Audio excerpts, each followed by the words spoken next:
Menurut Dr. Sanderson Oni, jenis gangguan mental selanjutnya vicarious trauma disebabkan oleh trauma yang dibayangkan adalah mengalami gejala-gejala stres akibat terpapar trauma orang lain. Ini dapat terjadi seperti setelah membaca berita atau mendengar berita, menonton video, atau berada di tempat kejadian. Gejala-gejala seperti orang terkena PTSD karena penderita terpapar dari trauma orang lain, di mana penderitanya mungkin mempunyai gangguan pikiran melalui apa yang telah ia lihat atau dengar. Faktor-faktor yang mempengaruhi kesehatan mental. Menurut Darajat dalam Mahfud, faktor-faktor yang mempengaruhi kesehatan mental itu secara garis besar ada dua, yaitu faktor internal dan eksternal. Faktor internal antara lain meliputi kepribadian, kondisi fisik, perkembangan, dan kematangan, kondisi psikologis, keberagaman, sikap menghadapi problema hidup, kebermaknaan hidup, dan keseimbangan dalam berpikir. Faktor eksternal antara lain keadaan sosial, ekonomi, politik, adat, kebiasaan, lingkungan, dan sebagainya.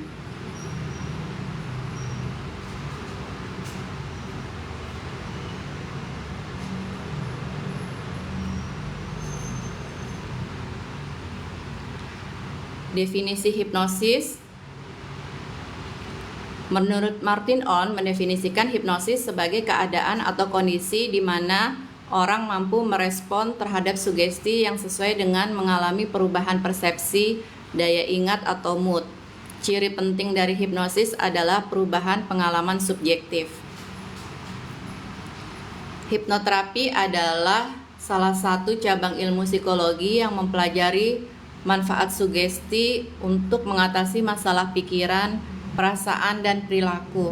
Hipnoterapi dapat juga dikatakan sebagai suatu teknik terapi pikiran menggunakan hipnotis. Pikiran sadar dan pikiran bawah sadar. 12% keputusan hidup manusia dipengaruhi oleh conscious mind atau pikiran sadar, di mana di pikiran sadar itu mengandung rasional, analitis, dan memori sementara. Sementara 88% keputusan hidup manusia itu dipengaruhi oleh subconscious mind atau pikiran bawah sadar, di mana di pikiran bawah sadar itu terdapat kebiasaan, emosi, keyakinan, intuisi, respon otomatis, persepsi, protektif, kreativitas, dan memori permanen. Selanjutnya unconscious mind atau pikiran tidak sadar itu terkait sistem biologis, seperti kalau seseorang ingin buang air kecil, itu secara otomatis dia akan ke kamar mandi tanpa berpikir lama. Dan seperti contoh lain, ketika seseorang lapar, dia akan langsung makan. Itu berada di unconscious mind. Pikiran bawah sadar ini seperti kebun Bapak Ibu. Apabila ditanami hal-hal positif, pikiran positif, dia akan mempengaruhi kehidupan seseorang dengan hal-hal positif pula. Namun jika pikiran bawah sadarnya dipenuhi hal-hal negatif, pikiran negatif, maka yang terjadi kehidupannya pun akan menarik hal-hal negatif pula. Untuk itu penting sekali buat Bapak Ibu untuk terus menanamkan sugesti positif, afirmasi positif, dan pikiran positif ke pikiran bawah sadar Bapak Ibu, sehingga Bapak Ibu dapat menarik hal-hal positif pula di kehidupan Bapak Ibu semua. Terima kasih buat teman-teman yang hadir di webinar online siang kali ini dengan Gria Resiliensi terkait tema webinar pentingnya menjaga kesehatan mental. Bagi teman-teman yang ada pertanyaan, boleh meninggalkan pertanyaan di kolom chat. Selanjutnya yaitu gelombang otak manusia. Memiliki 4 gelombang otak yang diproduksi oleh umumnya otak manusia, yaitu beta, alfa, theta, dan delta.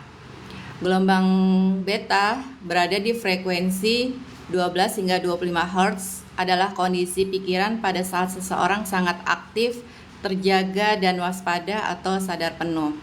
Seperti contohnya saat ini Bapak Ibu sedang mengikuti webinar di Gria Resiliensi Indonesia itu berada di gelombang beta atau sadar penuh. Yang kedua, gelombang alfa frekuensinya di 8 hingga 12 Hz adalah dominan saat tubuh dan pikiran rileks dan tetap waspada. Manfaat utama alfa adalah sebagai jembatan penghubung pikiran sadar dan pikiran bawah sadar.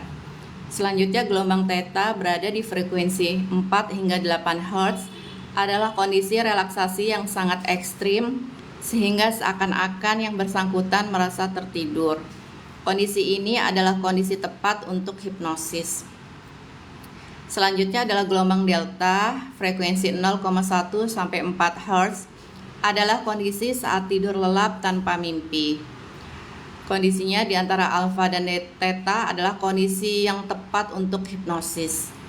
Diyakini oleh para ilmuwan bahwa apabila otak memproduksi gelombang theta yang dominan, maka sedang terjadi aktivitas pikiran bawah sadar. Subconscious mind atau pikiran bawah sadar berfungsi untuk memproses kebiasaan, perasaan, memori permanen, kepribadian, intuisi, kreativitas, dan keyakinan. Dalam hipnosis, bagian inilah yang nantinya akan diakses dan diajak untuk berdialog. Di antara pikiran sadar dan pikiran bawah sadar terdapat gerbang filter mental. Itulah fungsi dari hipnoterapi untuk membuka gerbang filter mental itu dan mengakses pikiran bawah sadar seseorang.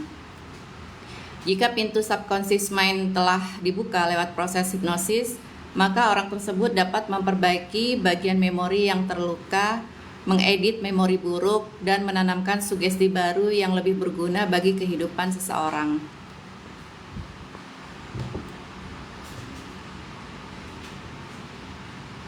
Melihat teori Sigmund Freud, kita tahu bahwa pikiran bawah sadar pengaruhnya jauh lebih besar dari pikiran sadar, yaitu sebesar 88%. Itulah sebabnya mengapa banyak orang sulit berubah meskipun secara sadar mereka sangat ingin berubah. Karena masih tertanam sugesti atau memori negatif di pikiran bawah sadar seseorang. Ayo lakukan hipnoterapi untuk dapat mengakses pikiran bawah sadarmu menjadi pribadi dengan versi terbaik, pribadi yang bahagia, bertumbuh, berkembang, merdeka dari luka dan trauma. Manfaat hipnoterapi antara lain bisa mengatasi minder, kurang percaya diri, membantu menurunkan berat badan, mengatasi fobia, mengatasi stres, mengatasi depresi, lepas dari kesedihan menaun, motivasi, meningkatkan prestasi belajar atau kerja, mengatasi sulit tidur, mengatasi psikosomatis, yaitu penyakit fisik yang disebabkan oleh pikiran, potensi diri, pengendalian diri, mengatasi trauma, mengatasi cemas, dan lain-lain. Kesimpulan, menjaga kesehatan mental adalah proses yang berkelanjutan. Dengan menerapkan strategi ini dapat mencari bantuan saat dibutuhkan, Anda dapat meningkatkan kesejahteraan dan membangun ketahanan mental. Untuk itu penting sekali buat teman-teman semua menyadari kondisi mental masing-masing. Apabila sudah mengalami ciri-ciri gangguan kesehatan mental yang disebutkan sebelumnya, sebaiknya teman-teman segera mencari pertolongan, bisa melalui psikolog, psikiater, atau mendatangi hipnoterapis. Terima kasih kepada teman-teman yang sudah bergabung di webinar kali ini. Semoga webinar tentang merawat kesehatan mental siang kali ini bisa memberikan manfaat.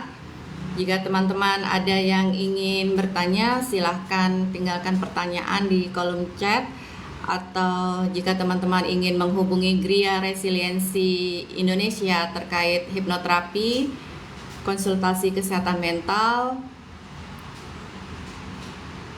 bisa menghubungi Gria Resiliensi Indonesia pada nomor kontak yang ada di bio.